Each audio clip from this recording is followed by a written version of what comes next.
I want to go in to this depth of कि जब ये 26/11 हुआ, because I remember as a kid मैं न्यूज़ पे देख रहा हूँ कि यार स्टेशन में घुस के बम फट रहे हैं, गोलियाँ चल रही हैं. ऑब्वियसली जिन लोगों ने भी अपने फैमिली मेम्बर्स को खोया या जो उस टाइम पे वहाँ मौजूद थे उन पे तो क्या ही बीती होगी, हम अंदाज़ा भी नहीं लगा सकते. बट आपको जब पहला कॉल आया, अब तक तो ये आपके लिए एक लेटर था. जब आपको एक्चुअली में न्यूज़ पता चली, आपने इनके साथ काम किया है, हेमंत करकरे हो गए जिन्होंने सैक्रिफाइस दिया अपनी लाइफ का, और भी पुलिस ऑफिसर्स जिनकी वजह से हमें सिचुएशन को कंट्रोल में ला पाए. आपका वो फर्स्ट मोमेंट ऑफ रियलाइजेशन कि एक्चुअली दिस हैज हैपेंड, आपके एरिया में गोलियां चल रही हैं, एज एन इंचार्ज देयर, क्या था रिएक्शन आपका? पहली रिएक्शन तो ऐसी थी, क्योंकि ये टेररिस्ट अटैक है ये तब तक किसी को पता नहीं था. पूरी रात 26/11 की बीतते बीतते 12-1 बजे 2 बजे ये पता चला कि इसकी इंटीग्रिटी कितनी ज़्यादा है और कितना मैसिव ये है. शुरुआत की जब इंफॉर्मेशन आई कंट्रोल रूम से कि यहाँ ऐसे ऐसे फायरिंग हुआ, दैट वाज वन की वीटी स्टेशन पे फायरिंग हुई है. उसके बाद में लियोपोल्ड जो ये था होटल कुलाबा का, वहाँ पे फायरिंग हुई है, ताज में फायरिंग हुई है. ये धीरे धीरे धीरे धीरे कड़ियाँ जुड़ती गई.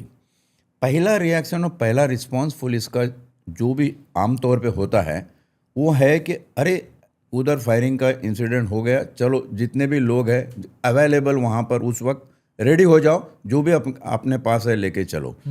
राइफल है नहीं है, बहुत से लोग विदाउट राइफल भी चले गए, ऑफिसर सब ने रिवॉल्वर लेके चले, जिनके पास कुछ नहीं था वो लाठियाँ लेके चले. इस हिसाब से हम लोग गए फर्स्ट इम्पैक्ट में. लेकिन जब देखा कि इसका मैग्नीट्यूड बहुत ज़्यादा है और एक अलग डायमेंशन में ये दिख रहा है, शुरू में लगा गैंग वॉर है, कोई दो गैंग आपस में टकरा दी होगी, और साइमल्टेनियसली मीडिया का भी अपना जो बात है वो करना चालू था. लेकिन रात में जब भी करकरे और कामटे और सालस्कर की शहादत सामने आई तब सब चौकन्ना हो गए. उसके बाद में फिर special force, reserve force, special armoury, जितने भी मौजूद क्यूआरटी जैसे क्विक रिस्पांस टीम जैसे हमारे पास थे, वो सारे फील्ड में उतारने पड़े.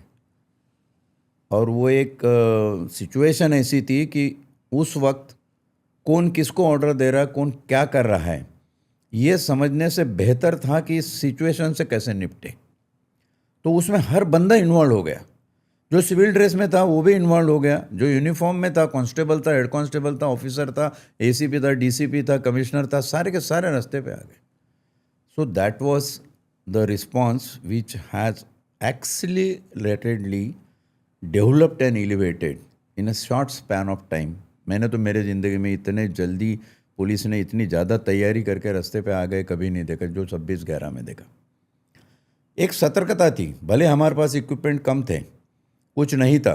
अब जब कसाब को पकड़ा उसके पास तो लाठी ही थी, उसने तो जाके उसको पकड़ के पूरी गोलियां अपने पेट में ले ली और उस पर जाके जा गिरा तो जिंदा पकड़ा गया.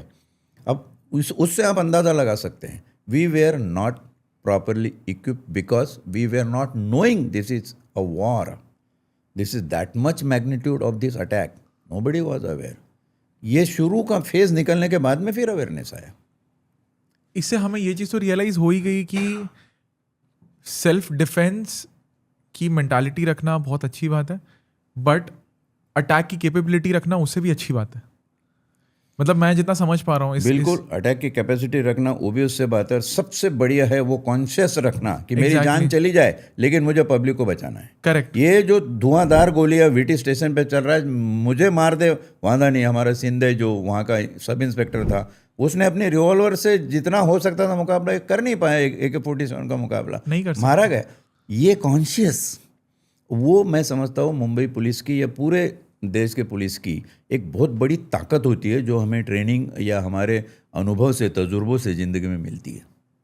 आई have to protect my society, I have to protect this common man. ये कॉन्शियस बड़ा तेज़ होता है. मैं जितना सुन रहा हूँ, समझ पा रहा हूँ, मेरे को एक चीज़ पता चल रही है इसमें कि इस रात पे सारे रोल्स की कोई वैल्यू नहीं रही होगी.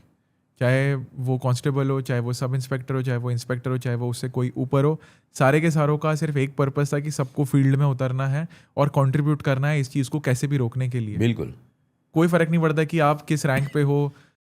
या तुम बचोगे या मरोगे, मरोगे। कोई फर्क नहीं पड़ता है। मुझे कूदना है, करना है, बचाना है, बस।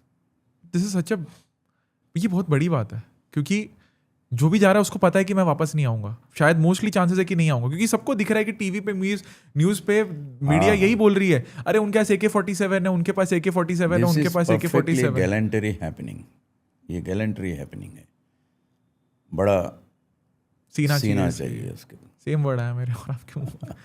क्योंकि आई मीन एक बच्चा तो टीवी से ऑनेस्टली सर देख सकता है सिर्फ, लेकिन वो जो डर को जीना, उसको कॉन्कर करके कंट्रीब्यूट करना देश के लिए, ये अलग ही एक लेवल का जुनून है। सही बात, बहुत ही अलग लेवल का।